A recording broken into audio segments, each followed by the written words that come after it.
Podcast oficial BNI, mudando a forma como o mundo faz negócios. Olá, bem-vindo ao podcast oficial do BNI em português, trazido a você pelo BNI Brasil. Sou Priscila Rice, na voz de Kedma Franza. Estou na Quecom Comunicação, em São Paulo, falando com o fundador e presidente do BNI, Dr. Ivan Meisner, na voz de Oswaldo Quartim Barbosa, membro do BNI. Olá, Ivan, tudo bem?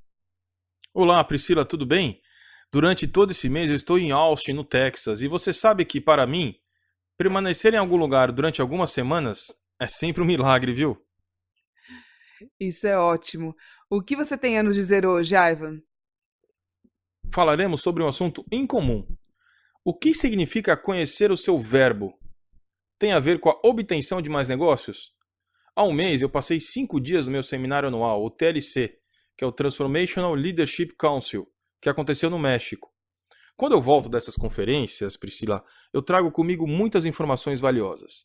O TLC teve início com Jack Canfield, que é coautor do livro Canja de Galinha para a Alma, e que se tornou um grande amigo meu.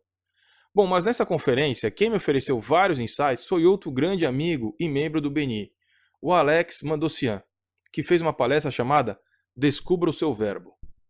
A princípio me soou um pouco estranho, mas o seu conteúdo foi incrível e de fato surpreendente.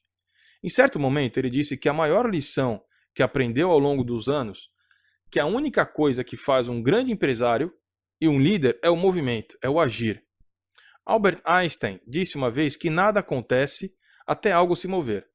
E isso é verdade na liderança e é verdade também nos negócios, porque sem mudança de movimento, não é possível. O Alex contou uma história do publicitário Leo Burnett, de Chicago.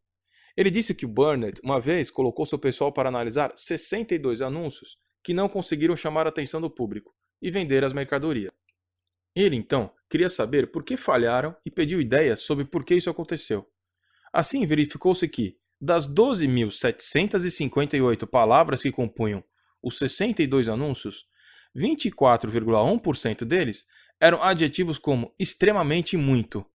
O Alex disse que, em comparação, o discurso de Gettysburg, o mais famoso de Abraham Lincoln, contém apenas 13% de adjetivos no total, enquanto o discurso Sangue, Suor e Lágrimas de Winston Churchill tinha apenas 12% de adjetivos. Então, se os adjetivos são um problema, ele perguntou qual era a solução e sugeriu que a questão residia nos verbos, nas palavras de ação. Os verbos aumentaram o poder de persuasão e moveram as pessoas. Os maiores líderes de pensamento da história levaram suas vidas como verbos. Por exemplo, René Descartes, pai da filosofia ocidental, o seu verbo era pensar. Cogito ergo sum. Penso, logo existo. Einstein acreditava que quando você parasse de aprender, você começaria a morrer. O seu verbo era aprender. Eu aprendo, portanto, eu sou. Maria Montessori acreditava na filosofia de ensino que hoje leva o seu nome. O seu verbo era ensinar. Eu ensino, portanto, eu sou. Walt Disney acreditava em sonhar. O seu verbo ganhou 22 prêmios da academia. Eu sonho, portanto, eu sou. Os verbos são uma linguagem de uma só palavra, que move as pessoas e causa mudanças permanentes e positivas. Então, a minha pergunta para os ouvintes deste podcast é: qual é o seu verbo? No dia de sua palestra, Alex nos pediu para pegar nosso verbo e colocá-lo em um post-it. Originalmente eu escolhi colaborar, porque eu pensei que o BNI se resumia em colaboração. Mas a minha esposa Beth olhou para mim e disse: esse não é o seu verbo. Eu disse: o quê? O que você quer dizer com este não é o meu verbo? O meu negócio é tudo sobre colaboração. Ela disse: sim, é assim que você opera, mas esse não é o quadro geral do que você faz. Eu acho que você inspira. Alex nos disse que seu verbo tinha que ser algo grande. Tem que ser o grande movimento que temos com as pessoas com quem trabalhamos. Beth disse que sentia que meu papel é inspirar as pessoas e colaborar. E eu acabo achando que ela estava certa. Sim, isso soa bem. Meu verbo é inspirar.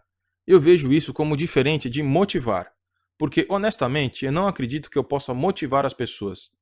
Eu acho que apenas o indivíduo pode se motivar. Mas eu poderia ser capaz de dar algum tipo de inspiração, por meio do meu ensino, do meu discurso, que motiva as pessoas a agir. Então, o meu verbo, Priscila, eu acho que é inspirar. Eu tenho que perguntar a você, O que você acha sobre isso? Qual que é o seu verbo? Antes de me responder, pense grande. Bom, com base no que você falou, acho que eu gosto de ajudar as pessoas e conectá-las para realizarem vários tipos de coisas. Então, pensei nestes dois verbos, mas não tenho certeza se qualquer um deles está no grande esquema do qual você está falando. Eu acho que poderia ser ajudar. O que eu gostaria que meus ouvintes fizessem é pensar sobre o que é o seu verbo. Se você estiver ouvindo este podcast, pense nisso. O que você faz? Pense grande, o máximo que puder. O que é que você faz em seu negócio, que é uma palavra de ação e que leva as pessoas a entender o grande quadro do que você faz em seu negócio? Eu até sugiro que você faça isso na sua apresentação semanal, mas faça com antecedência. Peça a todos que ouçam este podcast e depois venham à reunião. Naquela semana, compartilhe a sua palavra de ação, o seu verbo, e explique o porquê daquela escolha. Eu acho que é uma poderosa apresentação semanal, especialmente se todo mundo fizer e compartilhar o seu, e em seguida explicar o porquê às pessoas. Mesmo que eu fiz apenas um inspire, o meu trabalho é inspirar as pessoas do que aprendi e do que ensino para ser o empresário mais bem-sucedido possível, especialmente por meio de referências em rede. Isto é o que eu tinha para hoje, viu, Priscila? Obrigado. Por favor, pessoal, comente esse podcast, hein? Coloque o seu verbo e por que ele é o seu verbo. Leve para sua reunião. Eu vou pensar sobre os meus dois verbos. A próxima eu já vou ter a resposta. Gostaria apenas de lembrar aos ouvintes que este podcast chegou até vocês pelo BNI Brasil. Muito obrigada pela atenção. Sou Priscila Rice, na voz de Kedma Franza, e nós esperamos você na próxima com mais um podcast oficial do BNI.